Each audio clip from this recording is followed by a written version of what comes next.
많은 날이 흘러서 3년이 되던 해에 주님께서 엘리야에게 말씀하셨다. 가서 아합을 만나거라. 내가 땅 위에 비를 내리겠다. 엘리야가 곧 아합을 만나러 갔다. 그때에 사마리아에는 기근이 심하였다. 아합이 오바댜 국내 대신을 불렀다. 오바댜는 주 하나님을 깊이 경외하는 사람으로서 이세벨이 주님의 예언자들을 학살할 때에 예언자 100명을 10명씩 동굴에 숨기고서 먹을 것과 물을 대준 사람이다. 아합이 오바댜에게 말하였다. 이 땅 곳곳으로 다 다니며 물이 있을 만한 샘과 시내를 샅샅이 찾아보도록 합시다.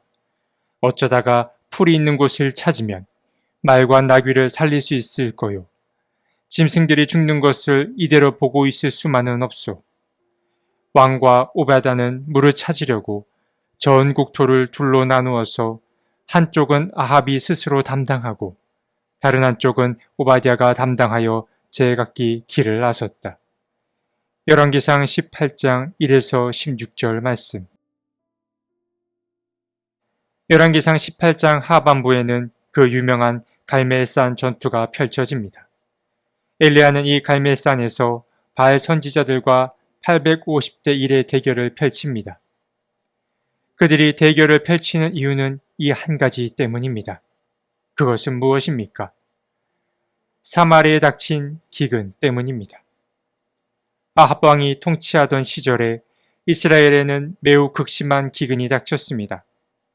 그래서 아합 왕은 위기를 느꼈습니다. 본문은 말하기를 어쩌다가 풀이 있는 곳을 찾으면 말과 나귀를 살릴 수 있을 거요. 짐승들이 죽는 것을 이대로 보고 있을 수만은 없소 라고 말하고 있습니다. 아합 왕은 국가의 재산이 기근으로 인해 사라지는 것을 그저 지켜만 볼 수 없었습니다. 짐승들의 죽음은 곧 국가의 흥망성쇠와도 연관이 있었기 때문입니다. 그래서 왕은 더 늦기 전에 오바댜와 함께 샘을 찾으러 떠납니다. 그들은 전 국토를 둘로 나누어서 한쪽은 아합이 담당하고 다른 한쪽은 오바댜가 담당하여 물을 찾으러 떠납니다. 여러분께서는 이 오바댜라는 사람을 잘 아실 겁니다. 이 오바댜라는 인물은 하나님을 경외하는 사람이었습니다. 아합 왕은 아주 가까이에 하나님을 경외하는 사람을 두고 있었습니다. 그는 운이 좋은 사람이었습니다. 아합 왕은 바로 이 오바댜와 함께 물이 있을 만한 샘과 시내를 찾으러 떠납니다. 그런데 오바댜는 물을 찾으러 떠나고 얼마 지나지 않아 길에서 누군가를 만납니다.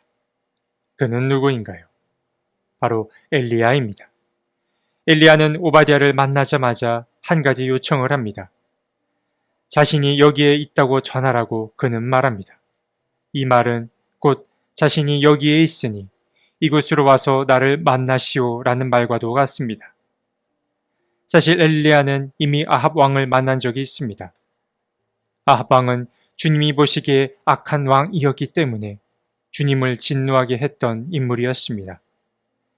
이 아합은 이세벨이라는 이방 여인을 아내로 맞아들였을 뿐만 아니라 바알과 아세라라는 이방신까지도 섬겼던 자였습니다.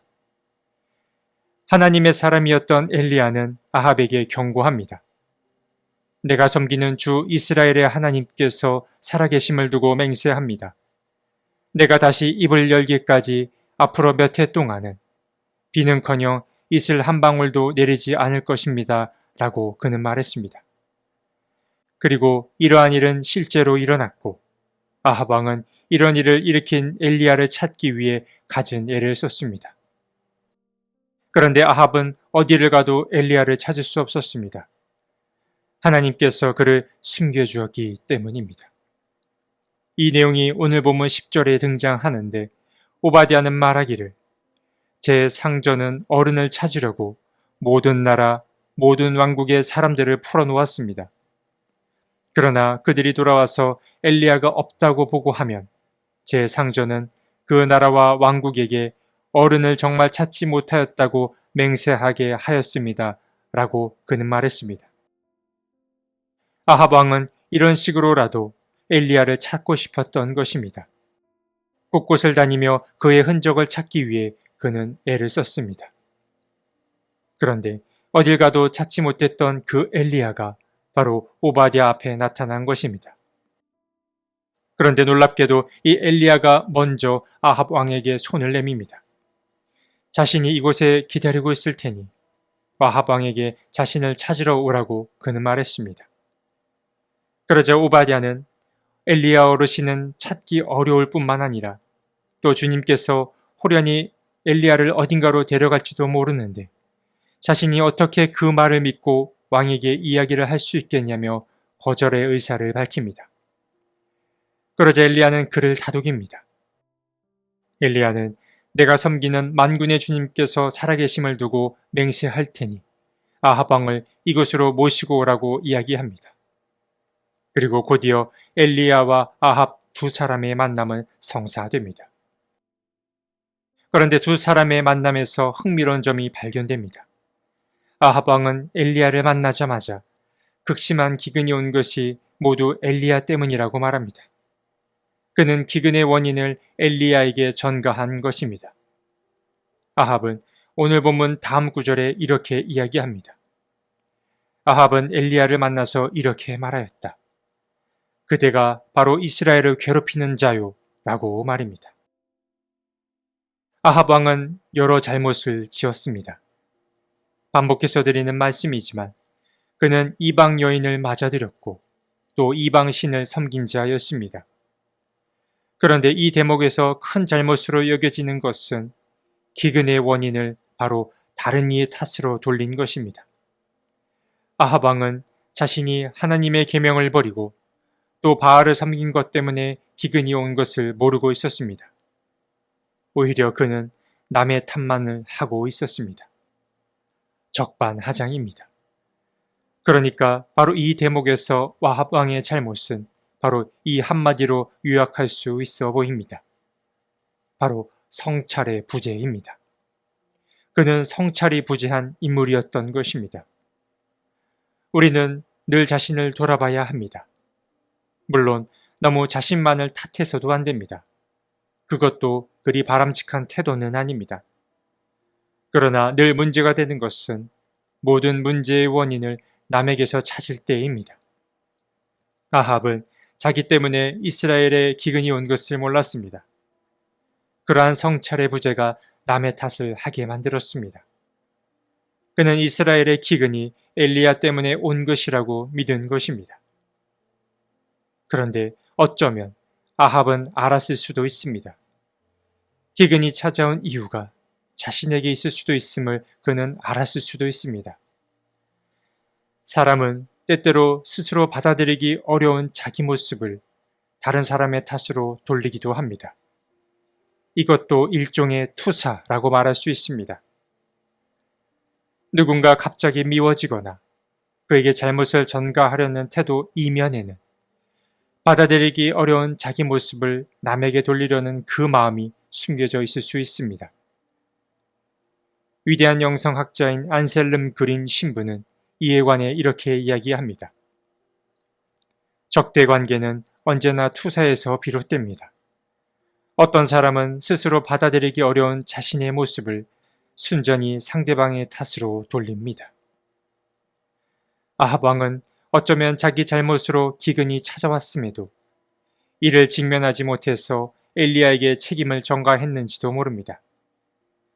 그러니까 여기서 우리에게 중요한 신앙의 태도는 바로 이것입니다. 우리가 자신을 늘 성찰하지 않으면 주님 곁에서 멀어질 수 있다는 사실 말입니다. 이것이 참 중요합니다. 삶은 참 복잡하고 또 한편으론 미묘합니다. 시간이 흐르면 흐를수록 절대적인 옳음과 절대적인 그름이 있나라는 생각을 하게 됩니다. 그래서 더 겸손하게 되고 그래서 더 주님을 의지하게 됩니다. 아합은 이스라엘의 대표적인 악한 왕이었지만 그는 자기만의 이유를 앞세워 땅의 기근을 막으려고 했습니다. 그는 자신의 세력을 유지하기 위해서 살릴 것은 살려야만 했습니다. 그리고 이를 위해 왕임에도 불구하고 직접 샘을 찾아 떠납니다. 그러나 그는 엘리야를 만나자마자 기근의 원인을 엘리야에게 돌렸습니다.